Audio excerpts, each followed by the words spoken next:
Alright mga tol, pag-usapan natin tong mainit-init po na balita kung saan ayon po sa balita, ito pong si Harry Roque, Cassandra Ong at mahigit pang 40 na mga tao ay kinasuhan ng qualified human trafficking. Ito po'y kaugnay ng issue sa napabalita po noon na Lucky South 99, yung pogo po sa Porac, Pampanga.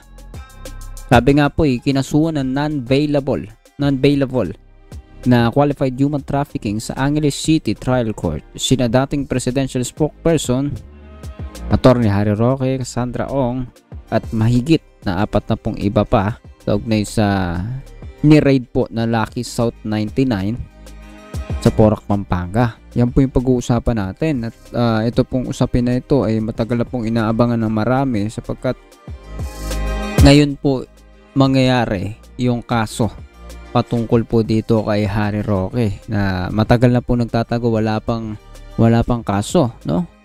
Hindi ako nagkakamali, no? Kaya nga po siya ay hindi umuwi ng ating bansa. Yan po yung pag-uusapan natin sa video po na ito. Sa video na ito, pero kung di ka pa nakasubscribe, please hit the subscribe button and notification bell para updated ka palagi sa mga videos po natin na parating. Tara, umpisa na natin to.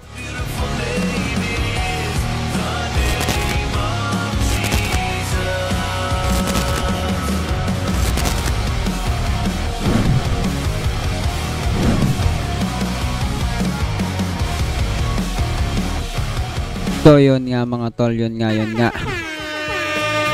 Kung tama po ako ng pagkakaunawa, ay may kaso na po ngayon si Harry Roque.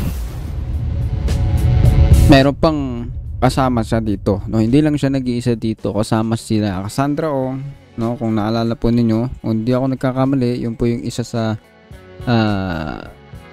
hinihiring noon, no? Kasama sa hearing yung babae na kano-question ng kanyang pagiging parte o pagkakasangkot po doon. At meron pang mahigit 40 na tao pa kasama sila sa qualified human trafficking. Talagang ako po ay naniniwala ito po ay human trafficking. Napakalala po nung nangyari po sa Pogo, pero 'di ba? Ano pong sabi ng dating administrasyon, ito po ay makakatulong. Magpapasok ito ng pera sa atin. Malinis ang Pogo. Hoy, sino nagsabi nun? Diba? Walang iba po ang ating dating Pangulo noon. Diba? I-search po ninyo yung video, yung balita. Napakatagal na pong panahon, mag-iisang dekada na po yata. Malinis ang Pogo. Search na lang po ninyo sa YouTube o kung saan man. Well anyway, dati po nating kasama po tayo sa mga maraming Pilipino na sumuporta po kay Duterte noon sa mga anti-crime na programa niya and etc. Pero pagdating po ng mga panahon kung saan lumalabas po na siya po ay pumapanig sa China, unti-unti po lumabas yung pangit na karakter na hindi lamang po sa pagmumura, no? Kasi parang common na sa kanila yan Pero higit pa doon ay yung pagkakaroon ng katwiran sa kanya mga sinasabi. At ako po ay naniniwala, wala po sa katwiran yung isipin po natin yung perang papasok sa ating bansa tapos meron pong mga inaabuso po doon sa mga establishmento at kaugnay po niyan sa usapin po na yan, pinasok po yung ating bansa ng mga illegal foreign national, Chinese nationals to be exact. Sa ating bansa po ay namugad sila at nagpasok ng iba't ibang krimen bukod sa human trafficking. Ako po ay naniniwala na higit pa doon yung mga nangyari, 'di ba? Kung updated kayo, kung aware kayo sa mga kaganapan patungkol sa Pogo na yan, napakatindi po niyan. Hindi lang po yan basta sugalan na naglulong sa mga kababayan po natin sa kahirapan, lalo na yung mga tao na hirap na nga sa buhay nilagyan pa ng tukso, no? Pero anyway, bago pa tayo lumawig dito sa usapin na to, panoodin po natin yung maiksing balita patungkol dito.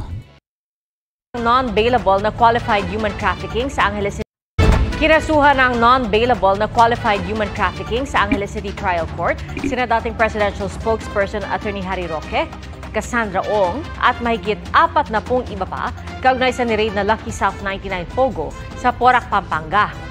Ang kay Justice Undersecretary Nicolas Felix T. ililipat sa Pasig ang kaso alinsunod sa utos ng Korte Suprema at maaaring sumunod ang paglalabas ng arrest warrant laban sa mga akusado. Iniutos na rin daw ni Justice Secretary Jesus Crispin Remulla na ipagbigay alam sa the Netherlands na may kinakarap na kaso si Roque na nag-a-apply ng asylum doon. Wala pang pahayag si Ong. Sa pahayag ni Roque, sinabi niyang desidido ang Administrasyong Marcos na sampahan siya ng anyay mga gawa-gawang kaso. Isasama raw niya ang asunto sa kanyang application for asylum bilang biktima ng political persecution dahil umano sa kanyang katapatan sa mga Duterte. Mga kapuso! Alright, yan po yung balita po na yan ay nagpapakita na may gumugulong po na pag-iimbestiga. Hindi po pinabayaan po ng kasalukuyang administrasyon yung issue po patungkol po sa mga nakapasok po sa atin na mga illegal Chinese nationals and especially ito pong Pogo. Nahirapan po ang maraming sangay ng gobyerno sa paglilinis at pag-aalis po nitong mga to, no? Kung mababalitaan po ninyo, maging si Vico Soto, pinasarap po yung marami po riyan. Isa po siya sa mga nangunguna po dyan sa pagsasara noon. Hirap na hirap po tayo ang ating bansa sa maraming suliranin, pero ito dumagdag pa. Sakit sa lipunan at pagmamalupit, pagmamaltrato po. Hindi lamang po sa ating mga kababayan kundi maging sa iba pa pong mga banyagang mga nababanyagang nationals. Mga banyagang nakapasok po sa ating bansa, sila rin po idamay po dito. No? Iba-iba no? Mga dinitine, pinuwersa, pinilit pagtrabahuin. Diba? May mga love scam pa nga yata. Hindi lamang dito yan sa Pilipinas Actually, sa tawag dito, buong mundo po yan. Yung tila, mikrobyo, lason po ng Pogo na yan. Pero inalaw po yan sa nakalipas na administrasyon. Dapat manamnam po ninyo kung gaano po kalupit, gaano po kasama yung nangyari po sa atin diyan. Pero salamat po sa Diyos dahil ito po yung makikita natin, umuusad po.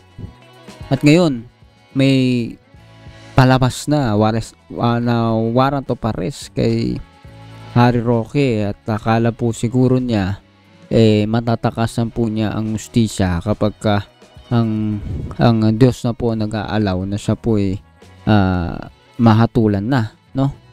Bagamat hindi pa natin alam ang buong detalye, pero ako po naniniwala na dahil sabi nga po niya, gaya ng sabi niya kanina na balita, ay yung katapatan niya sa mga Duterte ay yun yung dahilan bakit siya hinahabol ngayon ng administrasyon. Well, I don't think so na yun yung dahilan.